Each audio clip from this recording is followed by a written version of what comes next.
What's going on, guys? Welcome to first Q&A session. A couple weeks ago, I posted on Instagram asking you guys if you guys were interested in a Q&A session, and if you did, ask questions down below. I had some really good questions down below, so I'll be answering them in this video. If you guys do have further questions that you want me to do in another video, feel free to ask down below here or in the Instagram post, which I will be posting about later on, whenever this is posted. So let's get started. First question: how do you diet down to 59, and how did you and Rhonda meet? Okay, it's a two-part question. So to diet down to 59, I'm generally about like off season, when I'm farthest away from competition. I can go up to about 62 kilos. That's when I'm just purely intuitive eating. I have lots of fun. I go out and eat, whatever. To diet down, basically I map out my competition dates. So if I generally start my diet probably about 4 months out. I take my diet very slow. I usually aim to cut about 0.1 kilo every week or even 2 weeks. So that's slow.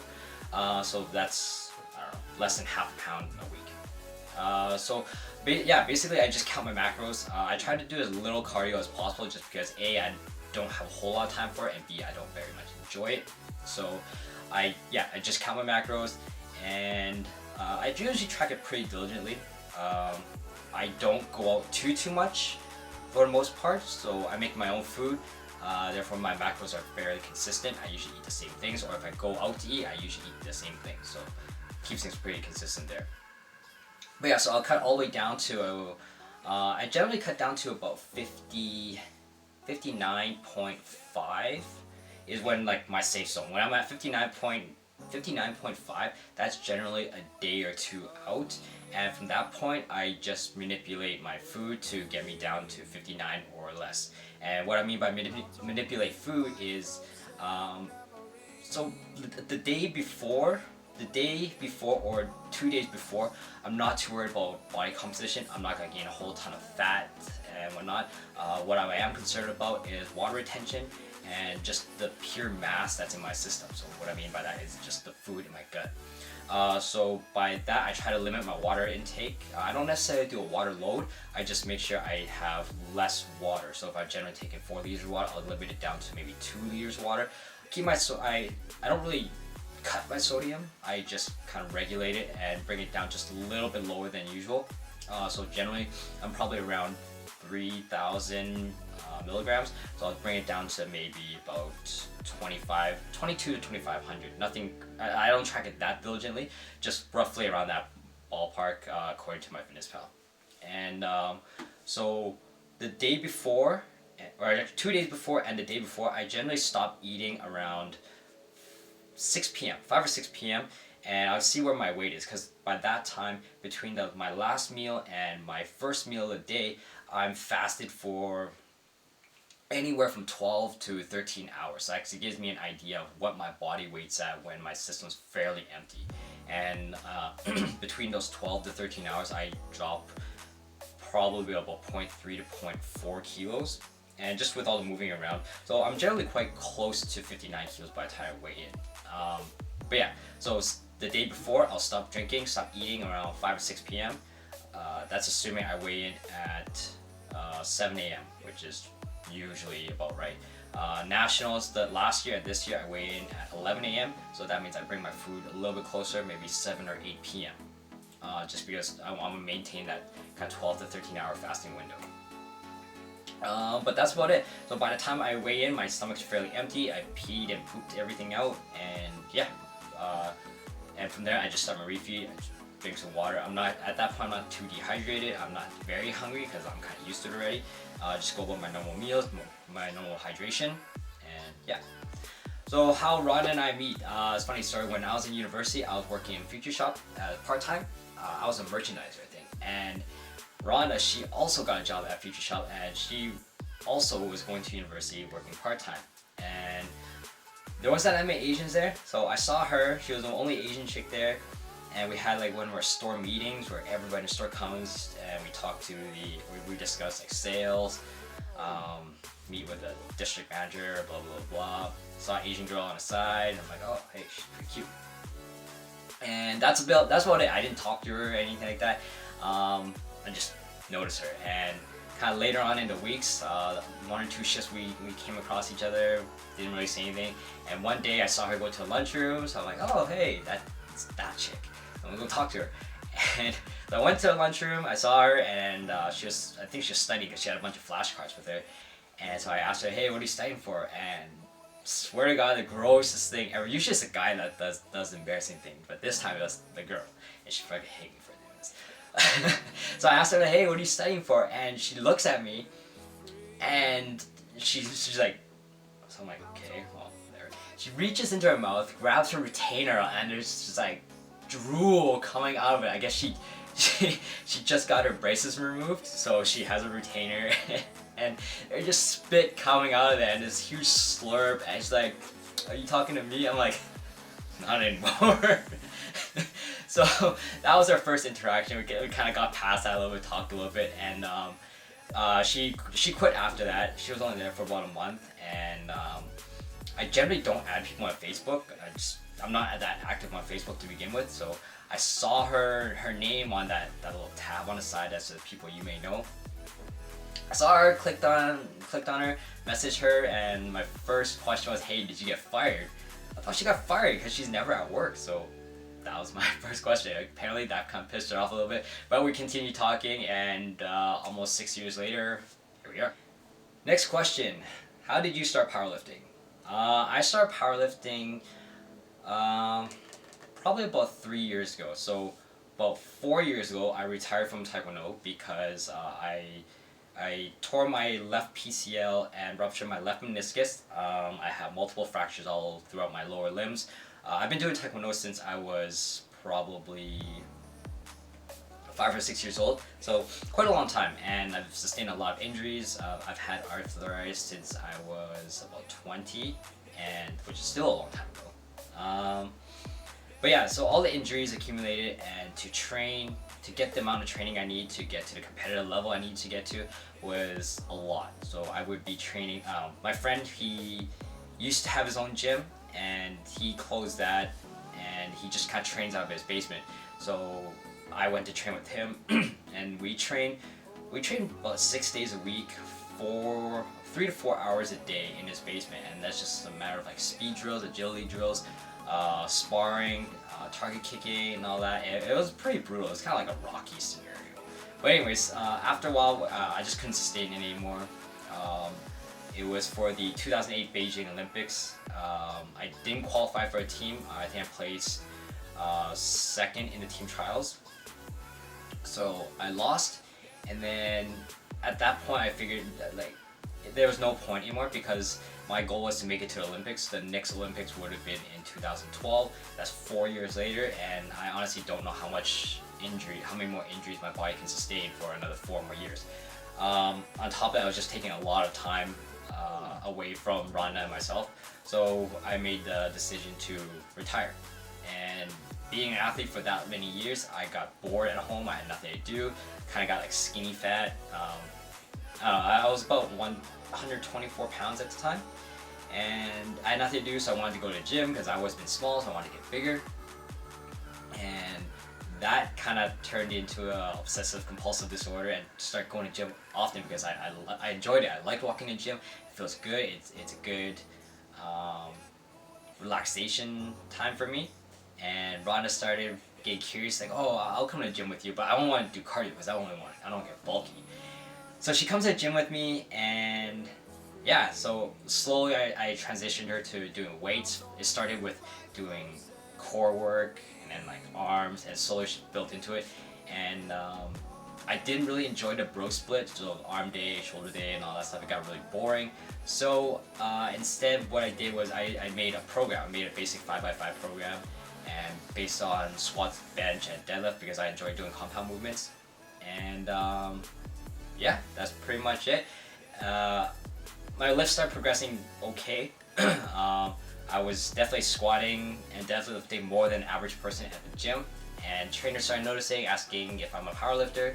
I had no idea what powerlifting was. All I knew was Olympic lifting. And some people sparked my interest, so they're like, yeah, you should try it out, powerlifting. You know, it's only a squat, bench, and deadlift. You're pretty good at it, so you should try it out. And yeah, later on that year, I think it was 2014. Yeah, early 2014, I think. We decided that actually we were in LA for our vacation, and I was actually in Barbell Brigade, and Ron was like, you know, we should do a powerlifting meet. I'm like, really? You want to do this? Like, yeah, why not? Like, we're in the gym all the time anyways, but we're just doing squat, bench, and deadlift, so why not try it? I'm like, okay. So we end up doing our first powerlifting meet, and the rest was history from there. Okay, next question.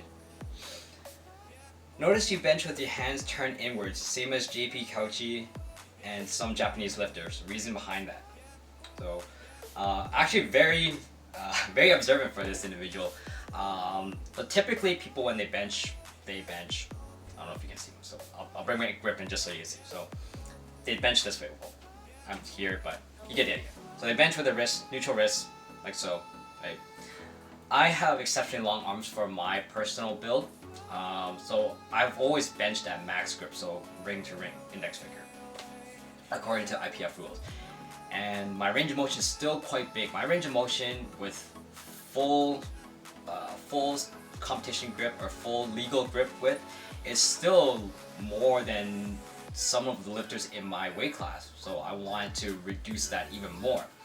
And on top of that, for me, anyways, because of that long distance travel, I tend to lose a little bit of stability in my shoulders because I'm so focused on like grip width and bringing the bar down. That's more of a me issue. That's not a general issue. That's a me issue. So I was kind of playing around with it, and I was watching some Taiwanese lifters and Japanese lifters, and noticed that some of their grip when they hold a bar, so generally hold a bar like this, right? Their hands were more inwards this way, and I started playing around with that. I'm like, it doesn't make sense. Like, why would you do that? It feels so unstable. And so I tried it, and the first time, like, this is so awkward. Like, well, why would you bench like that? So then I adjust my grip a little bit so that rather than holding the bar at this way, I held it more so you're almost holding it this way, like a badminton racket, if that makes any sense. So rather than the bar coming across your palm here, it's more so diagonal here. So you're kind of gripping this way.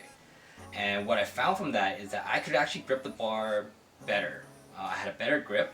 That was one of the first things. A little bit awkward on my wrist because my wrists are torqued all the way out this way. But I did notice that I was able to grip the bar a little bit better. And if you notice, so let's just assume this was standard grip width, right? So notice the distance between my hands and the distance between my wrists, right? Now, I'm no longer able to go any farther than this because assuming that these two are the rings of the bar, this is the farthest competition grip width I can go. But if I turn my wrist out this way, my finger is still on the index. My index finger are still on the rings. However, the distance between my wrists are now greater.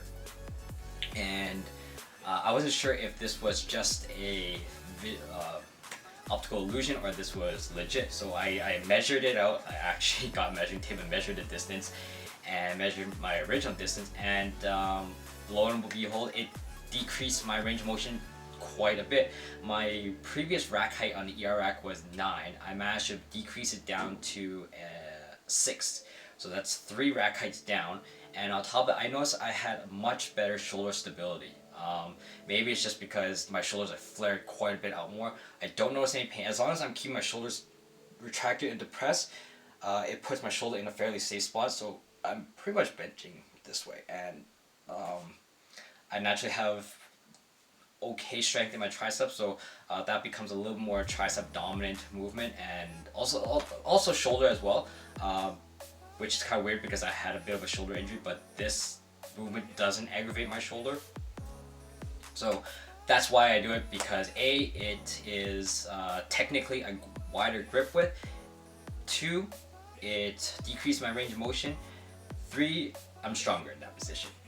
Whether it's the right position for everybody, probably not, but for me it works. For me it's stronger, so therefore I stick with it until it doesn't work anymore. If it doesn't work anymore, I find something more efficient, then I will go with that. But until then, I'm sticking with this. It's working, so we'll see how it goes in my nationals in March. Next question. I want to know why you saw statistic in your programming. So I wouldn't say I'm really statistic, but I'll give you a little background information. As you know, I come from a martial arts history. My coaches were kind of old school Korean military guys, right? So they push you, and like if you think powerlifting is tough, or it's mentally tough, it's nothing compared to martial arts. Like this will make or break you, basically. I remember it was literally -30 outside. We had an industrial heater going on in our gym, and we were all wearing like parkas. Like we're talking like actual winter coats, of big puffy ones. And we were training in the gym like that. Like we could see our breath. It was freezing. We were sweating inside because we were wearing so much gear, but it was also freezing outside. The windows were all frosted over, and our coach had a stick. So if you screwed up, he would make you walk over to him, and he would take a stick and beat you in the bottom of your foot. I kid you not. Well, I guess you can't really ask any members of my team because they're not in powerlifting. But if you know my previous team members, they can testify that it's brutal. We've gone through some brutal things there. If you guys want to know more about that, ask in the next video. But anyways, they always got a really good kick out of watching us suffer. Now that doesn't necessarily mean that I get a kick out of watching people suffer, but I enjoy watching people put in effort. If people are kind of breezing through their training, it doesn't really excite me. I mean, it's good that you're doing well. You're able to get through the programming fairly easily.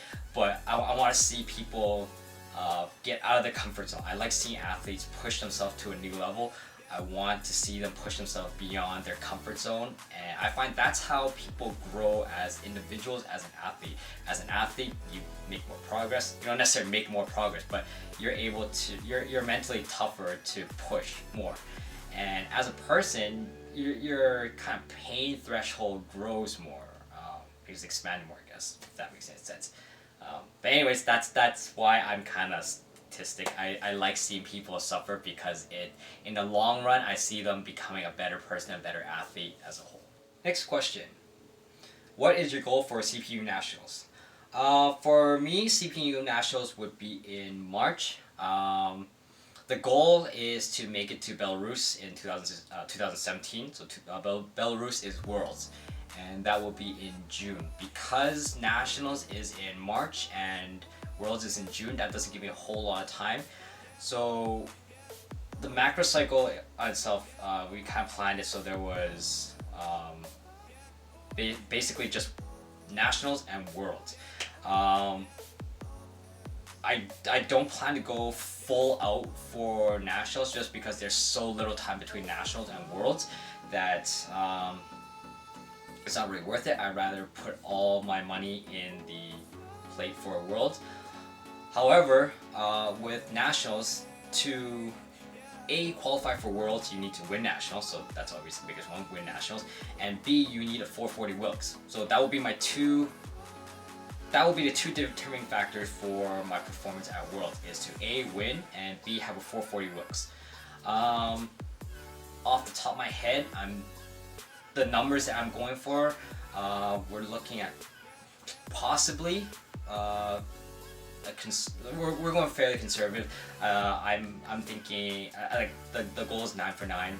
So probably a 185 squat, 115 bench, and a 230 deadlift.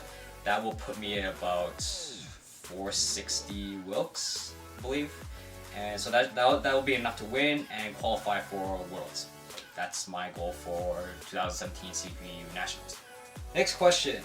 What does your mobility routine look like prior to training? That depends on what I'm training. For the most part, squats and deadlifts look fairly similar. I've posted a few videos about this before. So I'll start off with some spin bike, so just to kind of get the body moving. Dynamic stretching, so leg swings,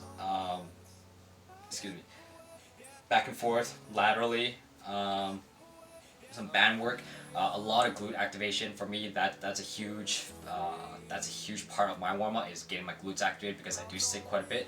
So glute activation work, depending how I feel, if I'm feeling really stiff, I do a little bit of foam rolling here and there, but that's kind of case by case scenario. If I feel good, then I don't use it at all. If I don't feel so good, I do a little bit of rolling.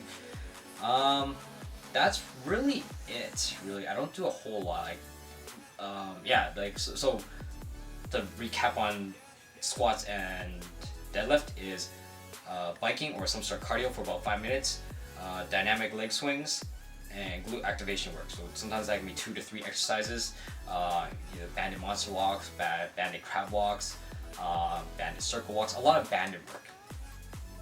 And if I'm feeling not so good, I do some rolling here and there. And I might do a little bit of hip stretches here and there, like world's greatest or something. Nothing crazy. And that's pretty much it. For bench, even easier. Bench, I start off with biking again just because I like to feel a little bit warm. It's pretty cold in my gym, so I like to get a little bit warmer first.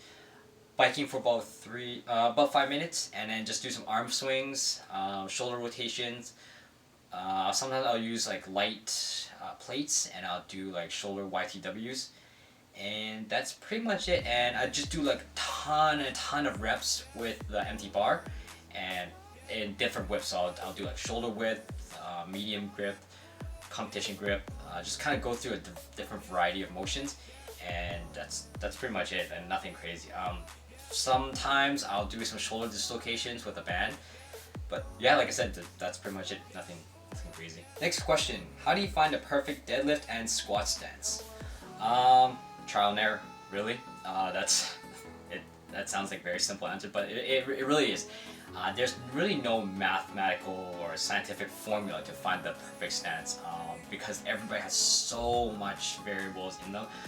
Your mobility, your hip structure, limb length. So many things can come into play. So find something that feels comfortable. Okay, so the things that I would look for is how comfortable you are with that stance. If it feels great for you and it doesn't cause you any pain, restrictions, go with that. Are you able to, for squats, are you able to hit depth? Okay, so that's a huge one. If you're able to hit depth in that stance, it feels comfortable, stick with it. 3, does it cause you any pain? So for sumos, sumo's a little bit different. We'll kind of get into that a little bit later. But for squats, if it doesn't cause you pain, you're probably okay. So for squats, yeah, those 3 things. And for deadlifts, let's say for sumo, it's gonna depend on your mobility. The first thing I would look at is, or first question I would ask is your knee and your foot in line? Sometimes I see people, sorry, I feel like I have an itch in my nose. It's like super, it's really bugging. Sorry, wait for it. For sumos, I often see people that they like to try that really wide stance, and sometimes it might not work for them because their feet are so far up, but their feet and knees are not in line. And for some people, that can cause a lot of issues because when they exert force, it causes valgus in the knees, so the knees come inwards, and you don't want that. So my rule of thumb is start with your ankles perpendicular to your knees. Right, so it's straight up and down like that, and depending on your femur length and your hip flexibility, that will determine how close you are to the bar and how wide you can go. If you want to venture out wider, then kind of do so, but do it gradually, maybe like a centimeter per week or every other week. But yeah, that's pretty much it. One thing to keep in mind when you are doing sumos or conventional deadlifts is, does your hip shoot up? If your hips shoot up, then you might want to just adjust your hip height. Again, I posted that in my stick figure or stickman series on Instagram, so go ahead and check that out. But that depends how high your torso is. A lot of people, if their torso or their hip is too low, then as when they exert force and pull on the bar, the hip shoots up. So that's something you have to evaluate yourself. But yeah, the main thing is to be comfort level. If it doesn't cause you pain, it's comfortable, you're able to hit depth, or you're able to pull the bar comfortably, then start with that first. And if you want to venture into a wider stance to decrease range of motion, you can do so. But yeah, it just takes time to build up from there. So find what's comfortable for you first, and then if you want to achieve a desired stance width, then slowly venture up from there. Next comment: Nice video. Love watching. Or sorry. Love the matching outfit you put on. Red is always a good color. Red shirt, shoes, belt, and plate. Not really a question, but it was my deadlift video. It just so happened to be wearing red everything. I don't know. I find red and black works well. It's a good combination, and I have no control over the plates. They're red. I don't feel like that guy using all blue plates when I can just use the red plates. But yeah.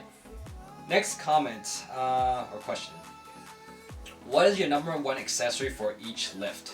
I don't really have any, to be honest. I have a bunch of accessories I like doing. As you know, Jason does my programming, so usually he's the one that gives me the accessories, and they change from time to time. I don't really have set accessories. But if I had to think off the top of my head, for squats and deadlifts, for squats I guess would be either front foot elevated split squats or Romanian split squats.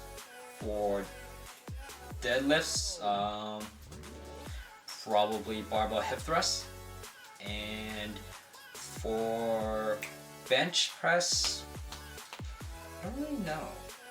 If I had to say, if I had to guess, I would say kettlebell shoulder presses because it works a lot on stability, and lat pull downs just to work on my back. I like working on my back. I don't know why. It helps. It helps with stability for bench, but kind of gives you a little bit more aesthetic look from the back. Can't say that I don't care about that stuff. It's kind of nice to look like an athlete too, but that's just me. Next question: who is stronger, you or Clifton? Clifton. Clifton's 66 kilos, I'm 59 kilos, but he does have a higher Wilks than me, so Clifton. So absolute strength and relative strength, I do believe he is stronger than me, so Clifton for sure. Any plans on coming to the States again? Actually, yes. There could be several opportunities in the next year that I'm coming to the States. I may be coming to coach for the 2017 USAPL Raw Nationals. I might have a couple athletes there, and we are kind of in the works of potentially doing some seminars / workshops in the States. So be on the lookout for that. Yeah, those are two main factors that determine whether I go to the States or not. Yeah. And last question. I would like to know your best lifts and Wilks at your first contest. Not sure that's a two-part question. Best lifts altogether and Wilks, but okay. So I'll kind of answer this in how I interpret it. My best lifts in general. My best lifts in general is a 190 squat, 117 bench, and a 240 deadlift. I believe. That's all in training though. My best lift in competition was 172 squat, 110 bench, and a 222 deadlift.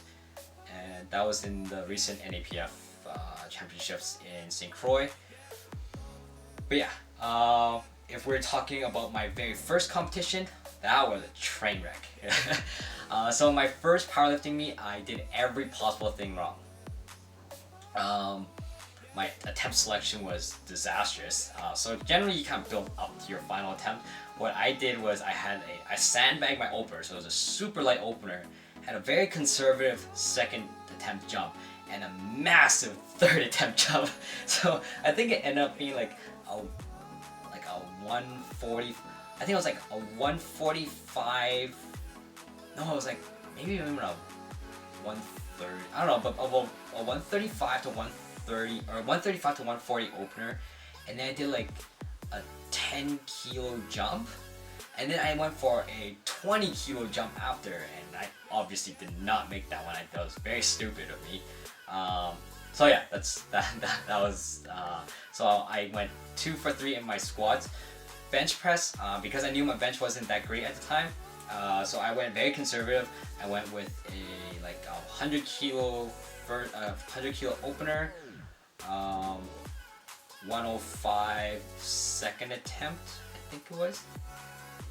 Actually no, I think I went lower. I think I went like 95 opener and 100 and 2 for second attempt, and then third attempt I went for 107.5, and I got it. Like out of all lifts, I managed to get my 3 for 3 for bench, so that was that. And deadlifts, I was so confident in going into deadlift because deadlift was like my lift, but I don't really know what happened. I went in, I did my deadlifts, my opener, I lost balance. I pulled it up and I got it up, it flew up, and I lost balance. I fell forward, and so obviously red light there.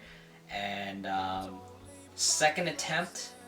Oh no, sorry, that was my second attempt. My first attempt, my opener was something easy. I think like 405 or 185, sorry, 185, and that flew up fast. I got that. But then my second attempt, I went for like 200 or something, and that also flew up, but it fell back. Like I lost balance, fell down again, and I was super confident in the lift. I'm like, you know what, doesn't matter. I pulled this 100 times in the gym, no problem. I'll go up again.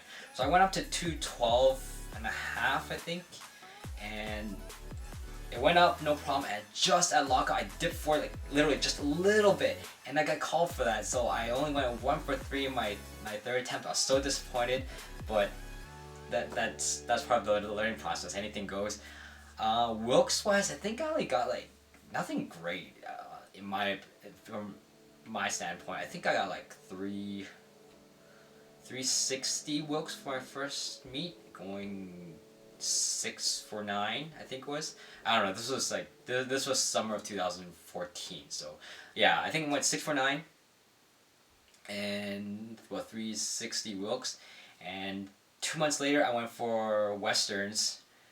Because I needed the Westerns to qualify for nationals, and I decided to take those same attempts again. Didn't change a single thing. Went for the exact same attempts. Went 8 for 9 because I did the same thing in my deadlift. Second attempt, I lost balance again, and yeah. But I ended up with like 396 Wilks, I think it was. Nationals a few months later was the first time I hit my 400 Wilks, and the rest was history from there. And all that was as a 66 kilo. After my first nationals, I decided to compete as a 59 kilo, so I dropped down weight, and here I am still 59 kilos. And that's it for the Q&A. Thank you guys so much for all your questions. If you guys are interested in another Q&A, please let me know. So comment down below, or in the Instagram post for this specific video. Make sure to ask the questions down below. And let's keep the ball rolling. I had a lot of fun doing this. This is probably one of my most enjoyable videos. It's a lot easier than doing vlogs. I don't have to carry the camera around and just literally reading off the question. It's like talking to you guys, but looking off the questions from my phone. But had a lot of fun doing this. Hope you guys enjoyed watching this, and yeah, we'll see you next time. Thanks.